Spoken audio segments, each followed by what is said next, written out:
একটু পাশে দাঁড়াও। এবার যখন শ্যামাবাই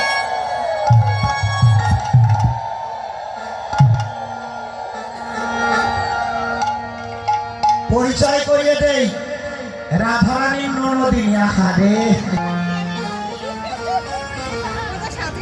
আর এইটা হলো শাশুড়ি। আহা, খাইটা কত।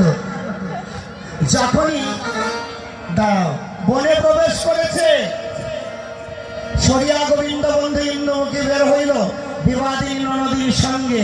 কেমন করে সখীগুলোর সঙ্গে? এবার আবার সখী হয়ে যাও, পূজায় চলছে। মা এই